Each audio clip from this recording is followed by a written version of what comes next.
Today, you're going to hear the story of a man who was invisible to the world, but unforgettable to anyone who knows what real love looks like. Elijah Ramsey was just a school bus driver, widowed, poor, with nothing fancy about his life. Every day, he faced the quiet humiliation of working for an arrogant millionaire, all while raising his sick baby boy on his own. No one knew how hard he fought. No one saw it. No one cared. Until one ordinary day, everything changed. An accident, a near drowning, a decision that shocked the nation, and a secret that made headlines. This story is about justice, about pain, about an unexpected twist, and a lesson you'll never forget. Subscribe to the channel now to see how a humble man silenced the powerful with one desperate act, and won. Have you ever stopped to think about how many extraordinary stories go unnoticed every single day? Elijah Ramsey was one of those people the world simply didn't see. A school bus driver in a quiet little town in California, with narrow streets, plain buildings, and folks who lived more on autopilot than empathy. He'd wake up before sunrise, while the town was still asleep, put on his worn-out jacket, kiss his son in the crib, and head off to work. No one had a clue about what he went through once he stepped down from that driver's seat. Because true heroes don't wear capes. Elijah wasn't just another bus driver. He was a widower, carrying silent pain and scars that no uniform could hide. Little Julian, his only child, was born with a rare lung condition. The kind of illness that needs constant monitoring, weekly hospital visits, and an unwavering faith, even when the healthcare system feels designed to crush hope. But Elijah stood strong. He didn't complain. He didn't scream. He just kept going. The kids he drove to school had no idea about the struggle behind those tired but gentle eyes. And the parents? They barely said hello. To them, Elijah was just the driver, just another part of the daily routine, like a traffic light or the school gate. And still he smiled, because deep inside, he held on to something most people can't maintain for long: hope for better days, even when surrounded by indifference. At the company garage, Elijah dealt with cruel jokes, snide remarks, and looks of disgust. His bus was the oldest in the fleet, the engine coughed constantly, the seats were stiff, but he cared for that vehicle like it was worth gold. "It's what I've got," he'd say quietly, and that alone should have earned him respect. But the world doesn't have patience for simple people, and far too often, it mistakes humility for weakness. The harshest contrast came from above. Blake Kerrigan, owner of the school bus company, was everything Elijah wasn't. Young, arrogant, heir to a fortune, always dressed in designer suits and parading his fleet of cars like they were Hollywood props. Lamborghinis, Ferraris, Bugattis, each one a shiny trophy for his oversized ego. And in the middle of all that show, there was Elijah, sweaty, exhausted, wiping the windshield with his own hands. Blake loved to humiliate. He'd say things like, "This bus belongs in a museum," or "Careful not to breathe too hard or the whole thing might fall apart." He laughed. Everyone laughed. Elijah smiled too, but his smile was held back. Not out of fear, but out of wisdom. He knew the value of every penny he earned. He knew what it would cost to lose his job. And above all, he knew Julian came first, not his pride. Sometimes, walking home after a long shift, Elijah would let out a deeper sigh. It wasn't sadness. It wasn't anger. It was exhaustion, the kind that comes from being invisible, from being just another name on a list of forgotten workers. But when he looked at the makeshift crib in the corner, the same one he built from wooden scraps he found on the street, the world made sense again. "Just hold on a little longer," he'd whisper. "Just a little longer." In the neighborhood, older folks respected him, the younger ones ignored him, and the ladies on the corner gossiped. Poor widower with a sick baby too. God help him. But he wasn't looking for pity. He wanted opportunity. And when it didn't come, he made his own. He sold pies on weekends, trimmed lawns at night, and still managed to read bedtime stories to his son. It wasn't an easy life, but it was an honest one. And that honesty, that dignity, was exactly what got under Blake's skin. Because men like him, born into money, can't stand being quietly challenged by someone who, with nothing, still manages to be whole. Elijah never challenged him with words. but his very presence spoke volumes. And without knowing it, he lit the spark of a conflict that would change everything. A secret was about to come to light, but no one had noticed the signs. Not yet. That morning, the sun rose like it always did. Elijah strapped Julian into his stroller, kissed his forehead, and stepped out the door with a heavy heart. Something in the air felt off. Maybe it was just a father's intuition. Or maybe it was a sign that this would be the last time he'd ever leave home as just a school bus driver. The sound of children playing in the park blended with birdsong and the rumble of the old school bus tires. That day, Elijah had managed to get off work early, a rare exception, and decided to pick up Julian to spend the afternoon with him. It was his way of making up for the days he barely had time to see his son awake. That baby was all he had left from a past filled with pain, and from a future he still dared to believe in. With teary eyes, he pushed the stroller to a sunny spot on the grass, never imagining that the next few seconds would plunge him into a nightmare. While checking a piece of the engine that kept acting up, he turned away for just a moment to grab the toolbox. 2, maybe 3 seconds. But when he looked back, Julian was no longer where he had left him. Time froze. Elijah's heart pounded like a fire alarm. In a flash, he ran, called his son's name, scanned the area, and then he saw it. A scene no father should ever witness. Little Julian's lifeless body floating near the edge of the park's lake. Time mocked him. Everything slowed down, heavier, darker, crueler. Elijah dove into the water without thinking. He grabbed his soaked, limp baby and rushed out, screaming. His first move was to call 911, but the response was cold. Ambulance ETA. At least 12 minutes. It was like a death sentence.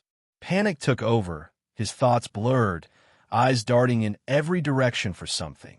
Anything to change that fate. And then he saw it.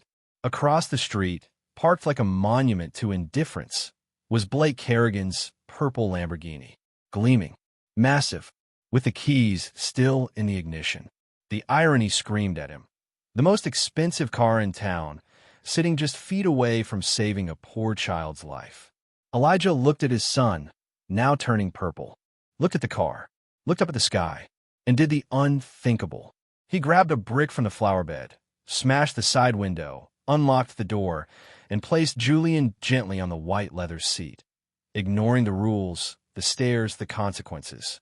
"It's not theft," he whispered, as if asking the universe for forgiveness. "This is a race against death." He hit the gas. The engine roared through the streets, and his heartbeat kept pace with it. Tears streamed down his face, mixing with the lake water and sweat. At every red light he ran, a thought haunted him. What if I don't make it in time? But there was no room for doubt. The only thing that mattered was Julian. In the back seat, wrapped in a makeshift blanket, the baby whimpered faintly, almost too weak to cry. Elijah reached back, touched his tiny hand, and spoke to him like his words were medicine. "Stay with me, son, just a little longer." And even in the chaos, he stayed focused. He drove with precision, switching lanes like he was dancing with fate. Because when your child's life is on the line, even the humblest man can become a hero, and a great one. As he neared the hospital, Elijah felt the eyes on him. Some people recorded on their phones. Others yelled. A few just stood there in shock. Who's this maniac driving a Lamborghini like that? But no one knew. No one realized that behind that soaked face was a father fighting death in the final seconds of the game. And the cruelest part of all was that only now, in that car, he was finally being noticed. At the hospital entrance, Elijah slammed the brakes, jumped out with Julian in his arms, and shouted for help. The receptionist froze. Nurses rushed over. He dropped to his knees, gasping, covered in mud, soaked to the bone, but with a heart still pounding. Julian was rushed straight into the pediatric ICU. And for the first time that day, Elijah felt time stop in a different way.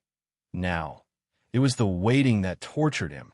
As he sat shaking in the waiting room, unsure if he had made it in time, unsure if he'd be treated as a desperate father or a criminal, a security guard approached him with a phone in hand. "Sir, the car's owner has been notified." And in that moment, Elijah didn't know what terrified him more, losing his son or facing the wrath of a millionaire who would never understand the real reason behind what he had done. Julian was in the ICU, intubated, but alive. Elijah could barely stay on his feet when the first camera flashes started popping. Reporters, photographers, curious bystanders. The receptionist tried to calm the chaos, but it was too late. Blake Kerrigan had found out his Lamborghini had been stolen, and not just any Lamborghini. It was a custom, top-of-the-line model with white Italian leather interior.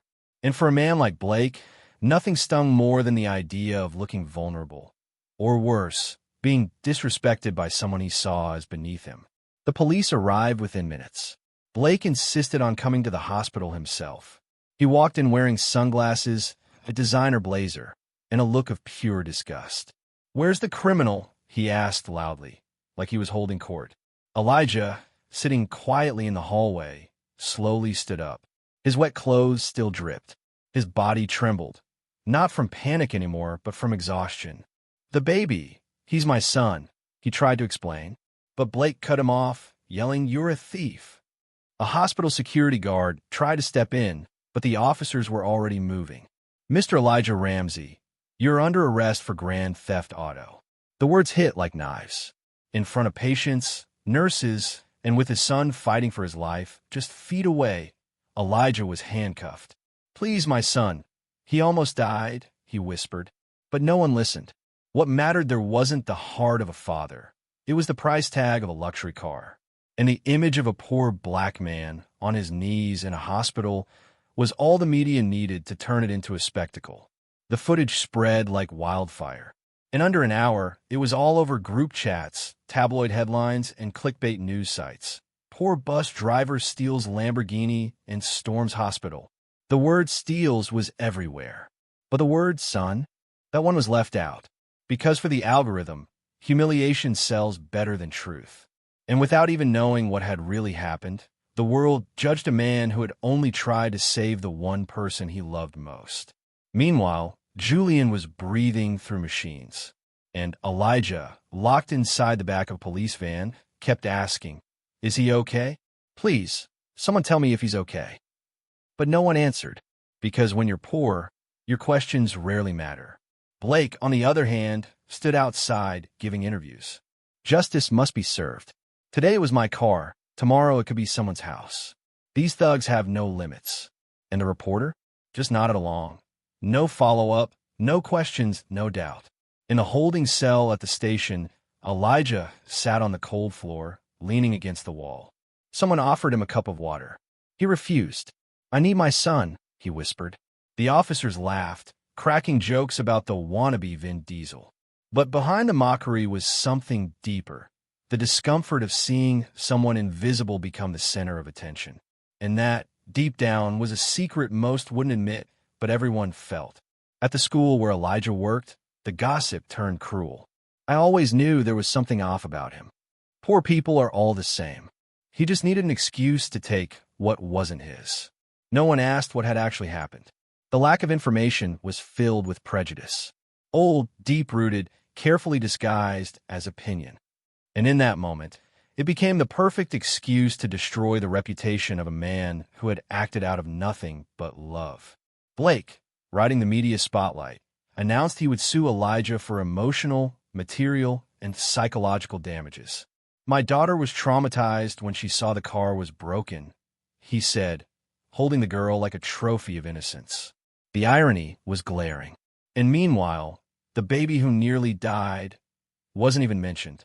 The world applauded the millionaire, not realizing that behind that expensive blazer was something far dirtier than lake water. Later that night, the video of Elijah's arrest went viral, captioned with a cruel line, "Try to be a hero and end up in jail." His face was all over social media, drowning in hate-filled comments. Serves him right. Should have let the baby die. A thief is a thief. That was the breaking point. Sitting alone in that cold cell, Elijah cried. But not out of shame. He cried because he realized that, to the world, a car was worth more than his son's life. And still something was about to shift. Because in the middle of that crowd of pointing fingers, there was one person who knew the truth. A woman who had been there, at the hospital, and had recorded everything. A hidden clip, a forgotten detail, a video that could completely change the course of this story. Her name was Miranda Hale, a nurse for 17 years, used to intense scenes, screams, fainting, medical emergencies. But what she witnessed that late afternoon stayed with her, not just on her phone, but deep in her soul. Miranda was on shift when she saw a man burst through the doors, completely desperate, carrying a baby who wasn't breathing. His eyes were wild with panic, his voice choked. "Please help me. He's not breathing." And without thinking, she ran toward the front desk. The moment was so intense that, on instinct, she started recording with her phone, tucked into the pocket of her scrubs, not even knowing why. Hours later, watching the news in the nurse's lounge, Miranda felt a lump in her throat. Elijah was being called a thief, a thug, an opportunist. But she knew the truth. She knew what she saw, what she heard. She knew there had been no theft, only desperation. And as the tears rolled down her face, she made the decision that would change everything. She would release the video. It was her way of making things right. Because sometimes the biggest lesson you can give the world is showing that truth, even when buried, still has a voice. The video went viral in under 20 minutes. It showed Elijah entering the hospital, soaking wet, shouting for help, with his purple baby in his arms. It showed the panic in his eyes, the urgency in his voice. It showed nurses running, Miranda activating equipment, and Julian being treated right there on the reception floor. It showed a father, not a criminal, a father who did the unthinkable to save his child. And just like that, the whole story flipped. Social media exploded. "This changes everything. Where are the apologies now? Blake's a monster," read the comments. The hashtag Justice for Elijah spread like wildfire. Influencers, activists, artists, they all spoke up. And the more the truth came out, the louder Blake's silence echoed. The once adored millionaire was now the target of public outrage. And his deepest secret, that cold, arrogant contempt for those he saw as beneath him, was now fully exposed like an open wound. Blake tried to manage the damage. He went on TV, gave an interview, tried to look moved. "I didn't know it was a child. If I had, I would have acted differently." But no one bought it. Public opinion had already taken a side, and it wasn't his. Sponsors of his transportation company began releasing statements of disapproval. One by one, contracts were canceled. Stock dropped. The board held emergency meetings. And Blake, the man who thought he was untouchable, was removed. Meanwhile, Elijah walked out of jail. To applause. The media, which had once attacked him, now called him a hero. The invisible hero, they said. But he didn't smile. He only asked, "Where's my son?" And when he learned that Julian was safe, the tears came, this time without shame. Miranda was waiting at the hospital entrance. They hugged, sharing the same heavy burden. The pain of having witnessed just how cruel injustice can be and how powerful the truth really is. At a last-minute press conference, Elijah's public defender read a statement on his behalf. "He is not a criminal. He is a father. He is not a thug. He is a citizen who did what any of us would have done if we had the courage." The room fell silent, and when the video played on the big screen, people stood and clapped. The message was loud and clear. Appearances deceive, and when systems go unchecked, they create irreversible injustice. Elijah had become a symbol of resilience, of love, of truth. The same city that once ignored him now celebrated him. Children wrote him letters. Schools invited him to speak. The mayor honored him. But Elijah remained the same. Quiet, simple, with a heart patched back together but steady. All he really wanted was to go home, bathe his son, and tell him a story with a happy ending. Or almost, because deep down, there was still something broken. His wounded pride, his stained reputation, and the memory that justice had come far too late. Miranda became a close friend, and together, she and Elijah began giving talks about empathy in local hospitals. What started as a gut reaction, hitting record, turned into a tool for transformation. Because society only changes when someone dares to show what many would rather keep hidden. And without even knowing it, She had saved not just Julian, but also his father and the hope of an entire country.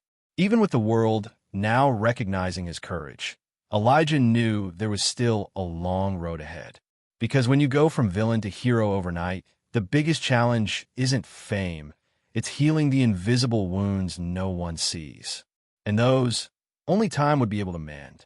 The impact of Miranda's video didn't just set Elijah free, it sparked a movement. People across the country, even those who'd never heard of him, were deeply moved. Campaigns started popping up everywhere. First, it was a schoolteacher who launched a fundraiser to repay the bravery of a father with love. In just 48 hours, the $10,000 goal was shattered. Within a week, donations had passed 2 million. It wasn't about the money. It was about justice, about finally recognizing the worth of someone who had been overlooked for far too long. With the money raised, Elijah bought a modest house in the suburbs, far from the violence he used to live around. He fixed it up, planted flowers, built a white fence, and for the first time, Julian had his own room. A room with a brand new crib, yellow curtains, and rocket stickers on the walls. "You'll grow up here, my son, with dignity," Elijah would say, painting the windows sky blue. Because what he had always wanted, more than anything, was a home. A safe place, a fresh start. But he didn't stop there. Encouraged by the messages he received every day, he decided to go back to school. He enrolled in an online psychology course with a focus on positive parenting. The classes were at night, with Julian asleep in his arms. And over time, Elijah began giving talks in schools, churches, and community events.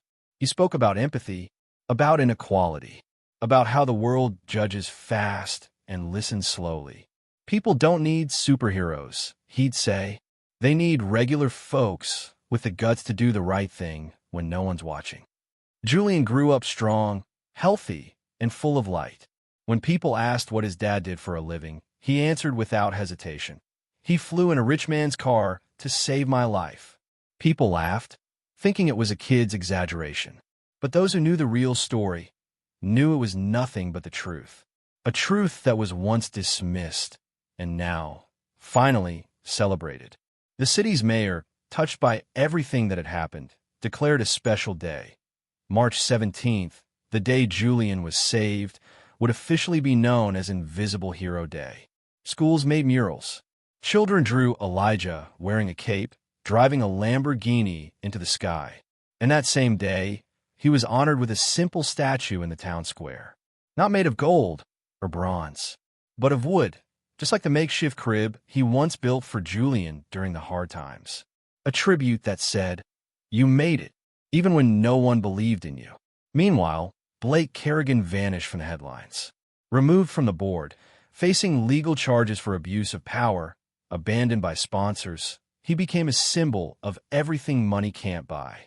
He tried to clean up his image, but no amount of PR could erase the coldness he showed toward a child's life. And, ironically, the man who once basked in the spotlight of Lamborghinis and applause was now swallowed by the silence of shame.